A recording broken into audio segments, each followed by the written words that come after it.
Hey guys, this is Nathan Young. This is video diary number 4.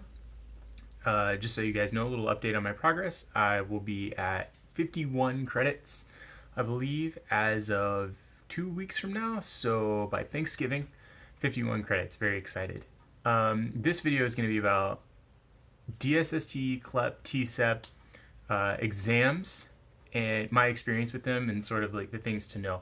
The video is going to be a little long, so if you want to watch it in 1.5 or 2 times speed, I talk kind of fast, that might get a little jumbled, but I recommend watching videos in a slightly faster speed. That's in the YouTube, settings on the videos. It's super handy. So, I'm going to dive right in. I have my outliner in front of me, and here I go. So this is about what the Clep DSST Tecep experience is like, how to prepare, and also how to deal sort of with the mid-test freakout and what you might experience with your school when you go to take them. So first, how to check for Clep, DSST, and Tecep exams. I'm going to put the link to those sites in the video. I point down here like that's where the thing is, but that's where the thing is for now. Maybe in a year YouTube will change it and like put it over there, whatever. Anyway, so first of all, I really recommend setting up your degree plan first. That way you aren't taking tests which do take time and money that don't really count towards anything. So passing them can make you feel really cool, and I had a couple that I thought for a minute that I had passed that weren't going to count toward my degree plan through crappy circumstances, but actually I was able to work it out and they applied. It felt cool to pass the test, but it was kind of crappy to be like, what? I don't get those credits? Luckily I did, but I take the time, look at your degree plan, look what will work, and then match up those tests to your degree plan. Usually the college will have a course catalog and show that a course is available by taking a Clep or DSST. If not, just match up the names of the test as closely as you can with the name of the class, and then call an academic advisor at the school and just double check. Then, and this is a thing I've learned the hard way, call another academic advisor and double check that information. Remember that these people are human, and as much as it seems like we should be able to take exactly whatever information they give us factually, we can't. Double check. So here's how to take practice tests and see if you can pass. Clep tests, you can go to the Clep website, and again, I'm going to put the link in the description, and you can purchase the official this year, or I think the 2017 book might be out either now or soon, as of this recording. You can purchase the official test book from that website, which is what I recommend. Now, the book itself is not very expensive. I think I got the entire... You can purchase individual test books for like $10, or you can purchase the comprehensive book for like $80. Since there are 20-something tests, I definitely recommend purchasing the comprehensive book. It's like $70 or $80 for the whole thing. I bought it right from there. I didn't get it from Amazon. I checked on Amazon and it was like the exact same cost anyway at the time. So your mileage may vary. DSSTs, so you get the book and you can take the tests in the book, and the answer keys are right at the end of the test for every single test in the book. How I did them was that I got a notebook and I wrote, 1, 2, 3, 4, 5, 6, 7, 8, or whatever to like 70. And I just went through and I took the exam. I didn't time myself. A couple of those exams took me like a long time. I stopped in the middle to like Google some things I didn't know about, which I don't recommend doing at first. I didn't time myself. And so anyway, you sit with the book, take the test. It's just practice, right? For the DSST, you can actually take the practice tests right in their website on Prometric, and it costs $5 to take a practice DSST. Realistically, that's not very much money. So $5 to take the test exam to make sure that you're not going to go blow $100 to take the actual exam seems okay. Remember that the practice questions are like slightly out of date. So It's more about testing your knowledge of the subject matter itself rather than knowing how to answer the exact questions in the tests in the book or on the Prometric website. So having taken all those practice tests, I've taken a practice test every single time before I've gone to take the actual test. Having taken the practice test and then taking the actual test, I can tell you that maybe 5% of all the questions that I've answered in practice tests, I've actually seen show up slightly reworded or something on the actual test. So it's very much about subject matter. It's very much not about those specific questions. What the questions do give you is the type of material, the concepts that will be covered within the test. So within, say, the management information systems test, there were several questions in the practice test that led me to believe having a better understanding of how server systems work, how DNS settings work, how mail exchange servers work, would put me ahead of the curve on the actual exam. That was correct.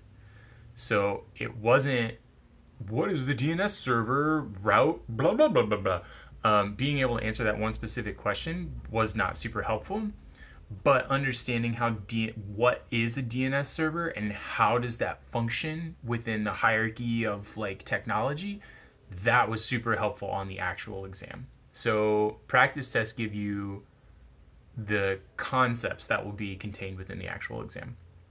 When you're taking the test, write down or copy the questions or like mark them or something that you don't know how to answer. So like you can just guess, that's fine. You're always going to kind of have to do that at some point. But mark down those, like highlight those questions or copy them, and then literally just Google search those questions.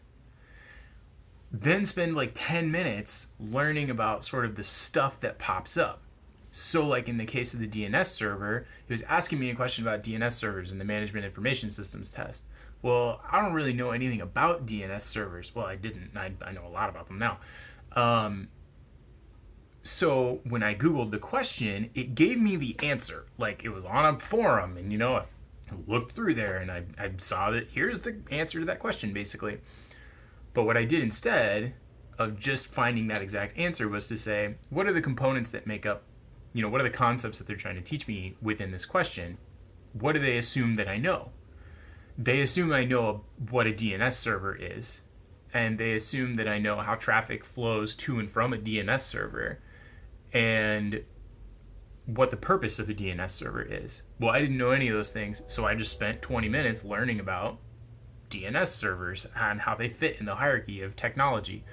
And then on the actual exam, there were several questions about those types of things, but I knew now the concepts around that piece of technology and how it sort of all fit in. So just remember, you can do a Google search and then you can learn the concept itself. So for me personally, if I got a 70% or higher on a practice exam, I was like, I'm ready. I'm good to go. I'm going to walk in. I'm going to take the test. I've passed every test that I've taken. I've taken about 12 so far, and 2 more in the next month or so.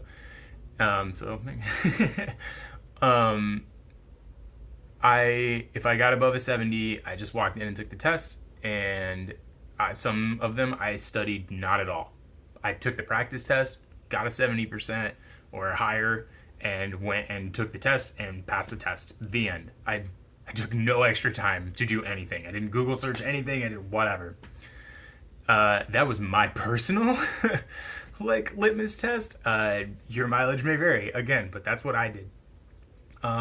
Here's something I want to say about that very specifically. I would consider myself a critical thinker, and I have spent time honing what that means to me.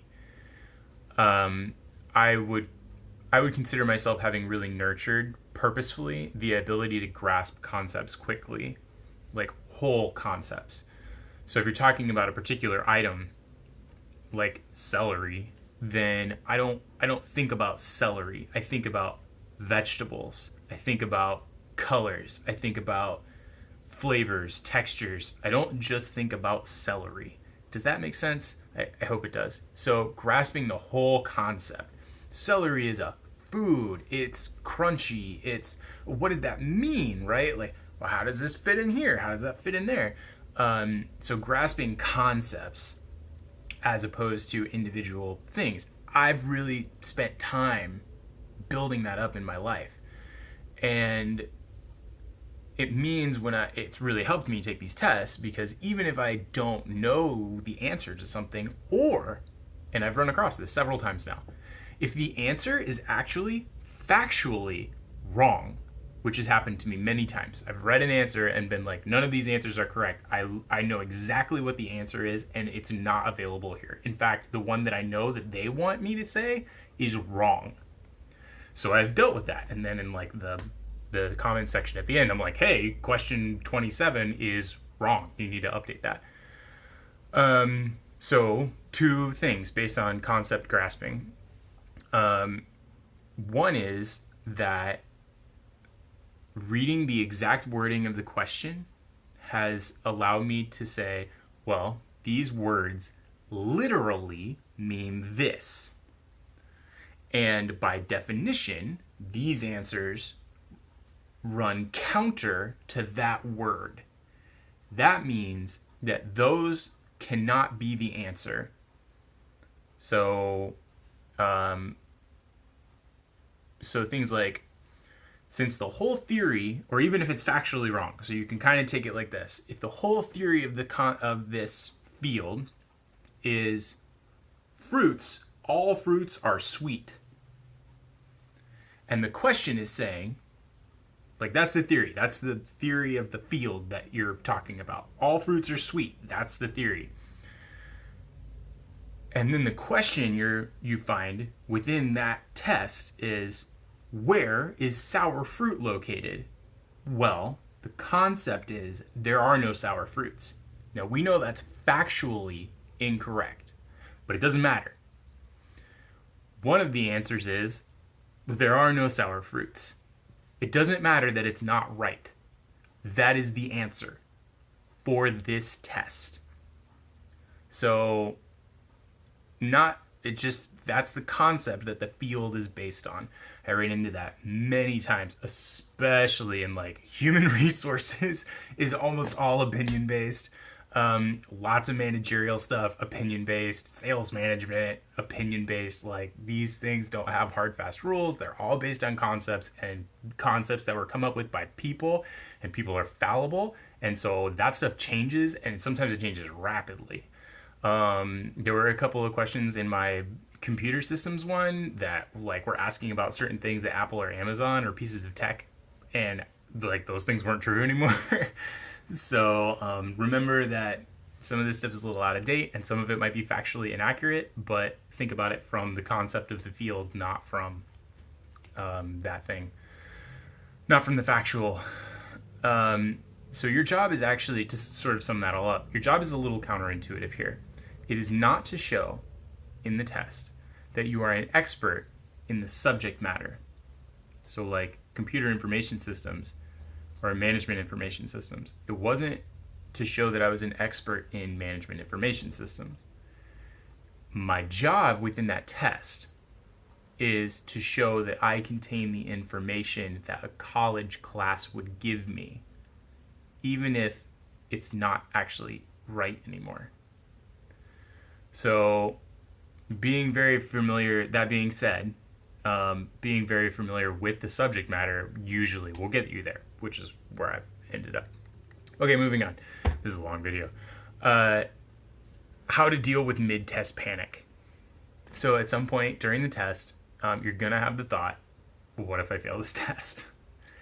And like I said, I've taken a dozen of them, and I'm going to take more. And every single test that I've taken, no matter how well I was doing, I just, like I'd go on a string of 3 or 4 answers where I kind of didn't know for sure if I was getting it right or whatever. And I just would be like, I'm going to fail this test. What if I fail this test? And I started coming up with all this, these scenarios in my mind. I'm going to have to pay for this again. It's going to take me so long. It's going to throw me off my whatever. And I just started freaking out. And every time I've just had to take a minute and stop. Don't look at the computer screen for a minute. Just breathe And remember that you can take the test again. It's not the end of the world if you fail, and it's not a catastrophe. It's just a pain in the ass. That's it. Like, it's just a pain. But it's not gonna, you're not done. It's not over. You're gonna have to take a little time, do a little studying, and you're gonna have to come back in a little bit. And that's all. It's gonna suck. It's gonna feel bad if you fail. But you just have to come back. And that's it. It's not a catastrophe. So do your best. Pass or fail.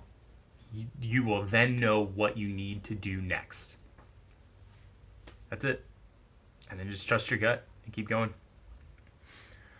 So, okay, here's some more like super practical. How to register and take the tests, and how your college probably has no idea what you're talking about. So, oh my God, call ahead. They probably have a massive empty testing center with a bunch of computers that no one is ever using. I've been into 3 different schools now to take my tests, and they have over a dozen to 2 dozen computers in there and multiple proctor rooms, and no one is using them. 3 people is the most people I've ever seen in any of those rooms, and they could hold 20 people at a time.